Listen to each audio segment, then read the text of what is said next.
Hey everyone, welcome back to the channel. My name's Michael /Pokeoz. If you're new here, we talk all things Pokemon card investing. And if you're coming back, I really appreciate your support, particularly those guys and girls that have been almost here from the start. A lot of you have. So I really appreciate you tuning into every video. It means a lot. Now, this was a bit of a hard one. If you watched my previous video, I ranked all main Scarlet and Violet Irrit sets based on the top 5 chase cards. So look, in case you haven't tuned in my channel, and I guess one of my mantras when it comes to investing in sealed product is that all sealed product will eventually go up. Like, it just seems inevitable at this stage. And look, booster boxes, elite trainer boxes, whatever it might be, will eventually become collectibles in their own right. But there are things that come into play which make some booster boxes worth more than other booster boxes and some elite trainer boxes worth more than other elite trainer boxes. And namely, that is how good the Pokemon card set is. Look, print levels and everything else comes into play, of course, but the better the Pokemon card set, the better the top 5 chase cards, the better top 10 chase cards, the better the overall set value, generally the better the sealed product is going to perform over time. And this is just proven so true. Like, I can show you countless examples from any era. Total set value will clearly correlate to the top price booster box from any era. It's just a no-brainer. So when it comes to investing in sealed product, particularly now that this focus or today's video is all about the holiday sets for Scarlet and Violet era. So that's what I did last video. I did main sets for last video. So all booster boxes from Scarlet and Violet era, I ranked them from 1 through to 10. And there are 6 holiday sets from Scarlet and Violet era, which we're about to rank 1 through to 6 based on the top 5 chase cards inside those sets. Now, needless to say, card prices can change. We know that, particularly with sets that have just come out like Black Bolt and White Flare. But overall, the top 5 chase cards are going to make the majority of the total set value for any given set. And the total set value has a clear correlation to future booster box or sealed product price in the case of holiday sets, elite trainer boxes. Like, it's just a no-brainer. It's inevitable. So, without further ado, let's get stuck into it. This was really hard. And this is my list right here. It was so hard. It was actually so much easier doing the main sets from Scarlet and Violet era, the booster boxes, because we have a clear standout in Destined Rivals, and I think we also have a relatively clear second in Surging Sparks. There's a lot of mid-tier booster boxes which were quite hard to rearrange, and a lot of that could come to personal preference. A lot of them have really similar total set values, but we look at the holiday sets, and other than one clear standout being the loser, so to speak, in Shrouded Fable, everything else is so strong. They've actually done a fantastic job of the holiday sets in Scarlet and Violet era. They've brought nostalgia back with Black and White era. They've brought lots of nostalgia back with 151. Paldean Fates kicked off with 3 incredible special illustration rares. And Prismatic Evolutions just showed the strength that evolutions have in the Pokemon card market. It was actually really difficult to rank these 1 through 6. Now, again, I will say personal preference. And we don't know, this isn't just based on total set value at this stage. This is based on, I guess, a little bit of personal preference, a little bit of knowledge, a little bit of experience, and of course a little bit of total set value or top 5 chase card value. So let's jump straight into it. Number 1 for me, I think, is a little bit of a no-brainer, and that was Prismatic Evolutions. I think Prismatic Evolutions has the best 5 top chase cards out of any holiday set from Scarlet and Violet era. Now, will that make it the most expensive sealed product in the future? Quite possibly. The power of evolutions is really strong. And here's the big question, is the power of evolutions stronger than the power of the nostalgia that'll carry with 151?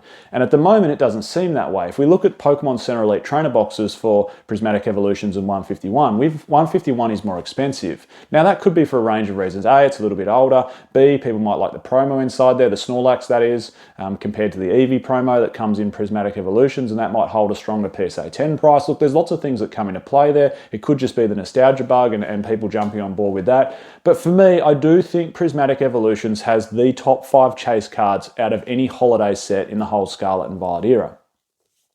Umbreon, of course, and the other evolutions, there's some, like, and this is a big word, there's like some ethereal vibe when it comes to Prismatic Evolutions. Love it or hate the artwork, it's something quite special sitting inside there with Prismatic Evolutions. I really like what they did. I know not everyone likes the terrestrial look to the Pokemon with the hats on there, but I think the artwork is cool. Personally, I'm glad the best 2 looking ones were my 2 favorite evolutions in in Umbreon, of course, chilling on the top there, and Espeon. Umbreon and Espeon are my two favorite evolutions, and I think they did them justice. I think the artwork out of those two was the best out of any evolutions out of all of them in Prismatic Evolutions. So that was probably the easiest to put at number one, and the rest was really, really difficult. And I think I had to put the Nostalgia Bug at number two, which was 151. Does it have the best artwork? Is it the nicest Charizard?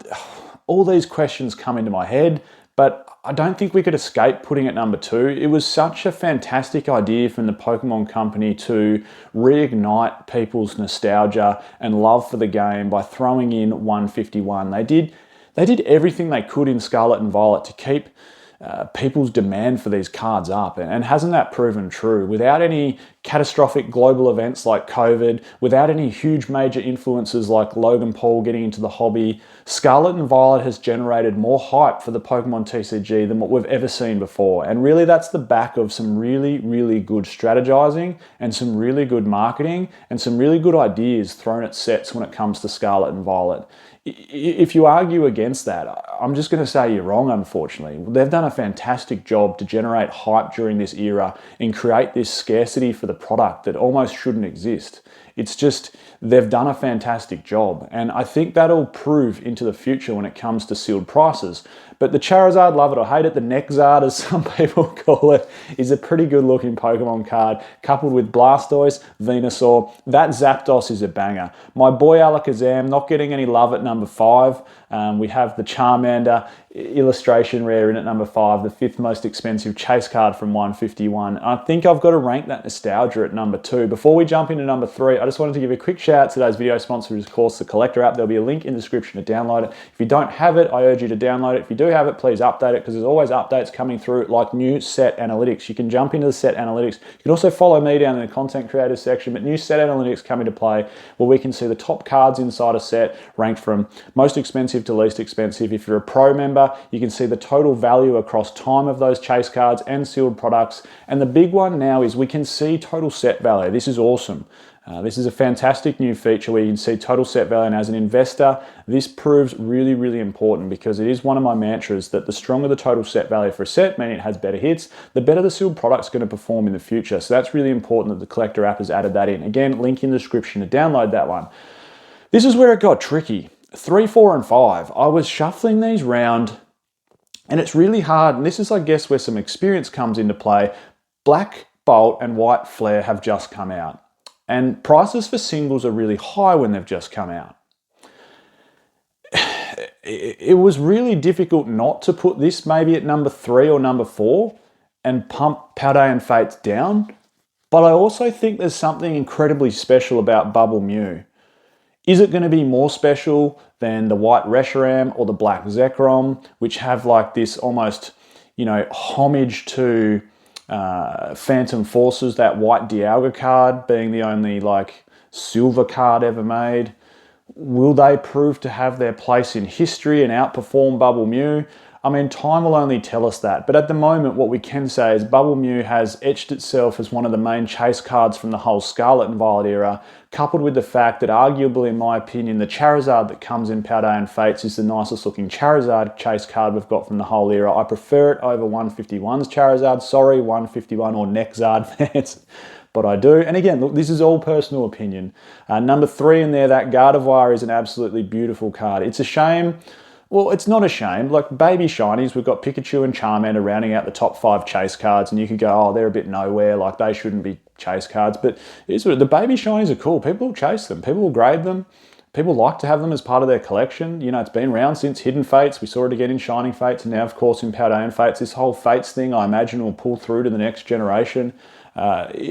It's cool. And look, it was hard with Bubble Mew in there not to put it at number 3. This was hard. I'm not saying it was easy. Number 4, I put White. So White Flare. I do prefer the Reshiram over the Zekrom when it comes to the artwork. Both the white card and that special illustration rare, I think, is a fantastic looking card. And look, one of the reasons I think these didn't quite overtake Paldean Fates for me is the prices really need to set in. And I think some of the lower hits here, like, the the Keldon from this and Hildia. Like, I think these chase cards rounding out the 4 and 5 spot on white flare will probably drop down in price quite considerably. Like, what is there to chase in them? I don't really see them personally as chase cards. And number 5 on my list was Black Bolt. That Black Zekrom and the Zekrom alternate art are really cool. And hey, talking about hold my drink here, Shinji Kanda says, hold my beer with that Seismitoad. Like, that just shows an artist's ability to control the price of a card, or add value to a card, I should say. He's done a fantastic job. The other reason I put white ahead of black is that Hydreigon, I think, is an absolute banger. I don't know if there's any Zelda fans out there, but it reminds me of fighting the dragon in Zelda. You know, the rainy day and you go to fight it. Anyway, the Zelda fans out there might get that reference, but it reminds me of the dragon on Zelda when you've got to fight it there. What was that game? What was the latest Zelda called? Not the newest one, that's no good, but the Tears of the Kingdom, wasn't it? Yeah, Tears of the Kingdom. I'm sure it was. Fantastic game. Phenomenal game on Nintendo Switch. Great graphics, great game. So I did put white above black in that regards. But yeah, Seismitoad, Shinji Kanda just goes, hold my beer, doesn't he? That is just artistry at its best. Anything he touches seems to turn to absolute gold, and it's proven that card, out of any card, has shot up in price. We all know singles dip in price. That card has shot up in price.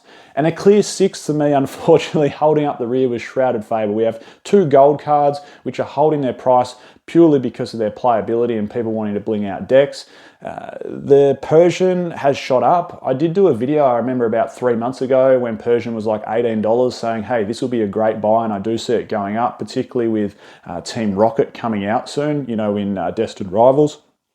And as a result, you know, I think Persian's sitting at $42 or something now. So, hey, look, we don't always get it right, but sometimes we do, don't we?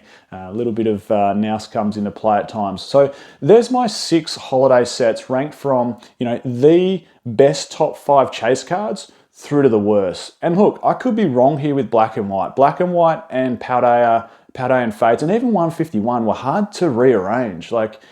But I do think the nostalgia, and look, that shouldn't come into play when we look at the top 5 hits, but it does. It just does. That you can't put a price on nostalgia. That's one. Why do you think people even buy old Pokemon cards? Why do you even think people buy old worthless pieces of cardboard? Because if you show them to anyone else, they'll go, that's just a 5-cent piece of cardboard.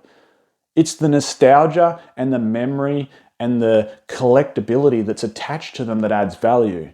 So that's why I put 151 at number 2, because I think it's going to be a very strong tussle. If we look at the holiday sets from the whole Scarlet and Violet, I think it's going to be a very strong tussle between Prismatic Evolutions and 151 to see which will be the most expensive sealed product in the future, both in the Pokemon Center Elite Trainer boxes and the regular Elite Trainer boxes. I think Paldean Fates will perform really well. It'll get to a similar spot as Hidden Fates, maybe even eclipse it if it doesn't get the reprints that Hidden Fates got. Keep in mind, Hidden Fates got printed to the absolute ground. That thing got smashed. There was still Hidden Fates around during Sword and Shield era, well and truly deep into it. Like Evolving Skies was coming out, you could still buy Hidden Fates. It was still on the shelves.